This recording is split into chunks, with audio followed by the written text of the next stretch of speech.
So Netflix is a stock that I feel I haven't spoken enough about on this channel, but they released some news the other day that caught my attention and it got me wanting to take a closer look at this chart. So the CFO, Spencer Newman, said at a Bank of America conference that the ad tier portion of the business hasn't meaningfully contributed to revenues yet, and he lowered guidance.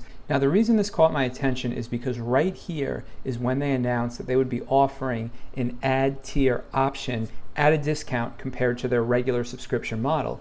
And you can see what happened after that. The stock pretty much just went on a nice tear until now. So is this the buying opportunity that we have been waiting for? Let's take a closer look at the chart.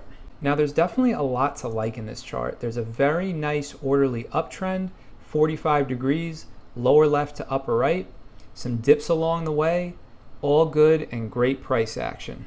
Now on this most recent down move, we did lose the 50 and the 100-day moving average, but we are still trading above the 200-day moving average, so that means we are still in a bull market. Now we have been running into some resistance around 450, and aside from the last move on earnings, we have consistently backed away from that 450 level.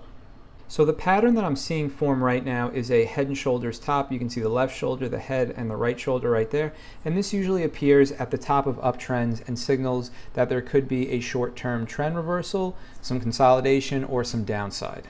Now 400 certainly could hold, but given today's close below the 100-day moving average on high volume, it just feels like we want to test that 200-day moving average around 365. Now we also have some downside gaps to fill.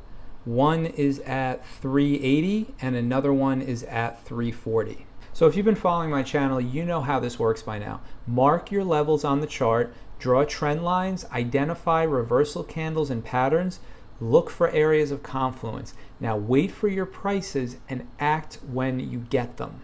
Now speaking of areas of confluence, the level on the chart that I'm watching is around 365.